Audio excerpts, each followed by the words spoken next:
Hey everyone, and welcome to RUBIN'S Mind Lab, where we break down the latest research into what it really means. Ever wonder if learning two languages at once makes things harder or easier for kids? Well, this new study dives deep into how bilingual children learn to read in both English and Spanish, and it has got some fascinating insights. This research is all about understanding the different ways bilingual kids learn to read. You see, kids who are learning two languages don't all learn at the same pace or in the same way. Researchers notice that most studies just look at the average kid, but that can hide a lot of unique learning journeys.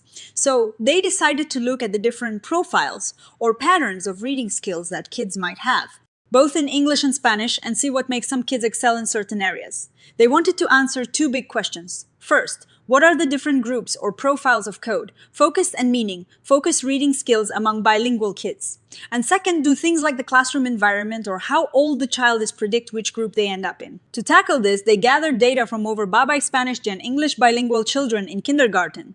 First and second grade, they used special computer tests called a CUI to measure two really important parts of reading. First, there is the code Zen focused skill, which is like figuring out the sounds letters make and how to put them together to read words. Think of it as the decoding part. Second, there is the meaning Zen focused skill, which is all about understanding what those words mean. This is like vocabulary and comprehending the sentence. They tested these skills in both English and Spanish using tests that were designed to be similar in both languages. Now, for the exciting part, what did they find? Well, it turns out there aren't just one or two ways kids learn. For kindergarten and first grade, they found three main groups of learners. The first group, which was the biggest, had lower skills in both English and Spanish across the board.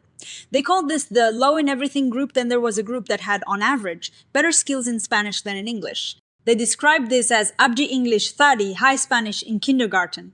And finally, there was a smaller group that did really well in both languages, which they called high in everything. But as these kids got older, things got more interesting. By second grade, the picture became more detailed with 5 different groups. This means that as children grow and have more language experiences, their reading skills become more diverse. They found different levels of low-performing groups, showing that some kids struggle more than others, and some might have specific weaknesses.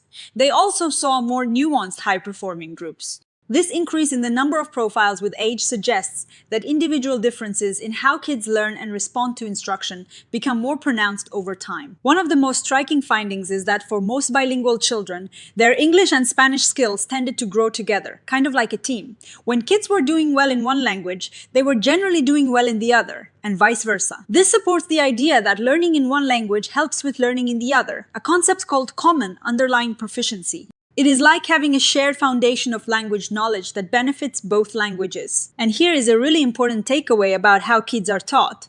The researchers found that if children were in a dual language program, meaning they received instruction in both English and Spanish, they were much more likely to be in those higher performing groups. Almost all the kids in the top performing groups were in dual language classes.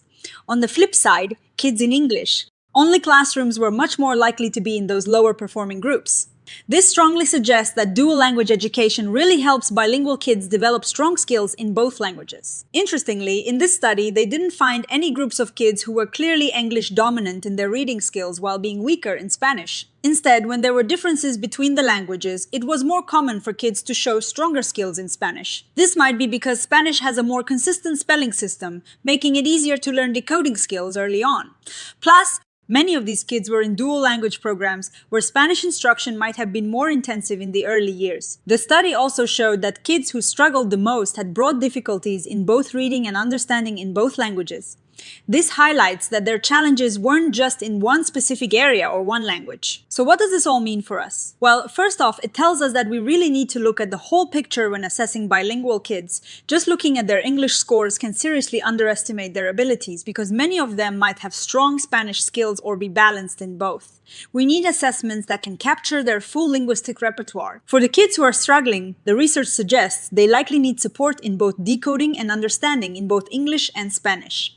This means that helping them might involve interventions that consider their skills across languages. And most importantly, this study strongly advocates for dual language education.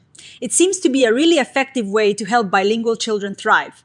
This means expanding these programs and making sure teachers are well trained to support these diverse learners. Now, like any study, this one has its limits. For example, a lot of the kids in the study were in dual language programs. While this is great for understanding those programs, it means we need to be a little careful when applying these findings to kids who are only in English-only schools. We need more research to see what happens in those settings. Also, getting information from parents was a bit tricky, with many not filling out the questionnaires, while the kids themselves reported on their language skills. More input from parents could have given an even richer picture of what is happening at home. Looking ahead, it would be super interesting to see if these learning profiles are stable over time or if kids move between them as they grow. Tracking how instruction impacts these profiles even more closely would also be valuable. So, in a nutshell, this study shows us that bilingual kids have diverse learning paths, and their skills in English and Spanish often develop together.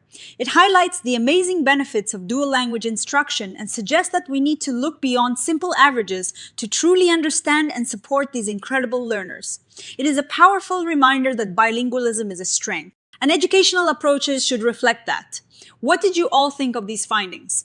Let me know in the comments below. If you enjoyed this dive into bilingual education, please give this video a thumbs up, subscribe to Rubin's Mind Lab for more science explained simply, and hit that notification bell so you don't miss our next video. Thanks for watching, and I'll see you next time.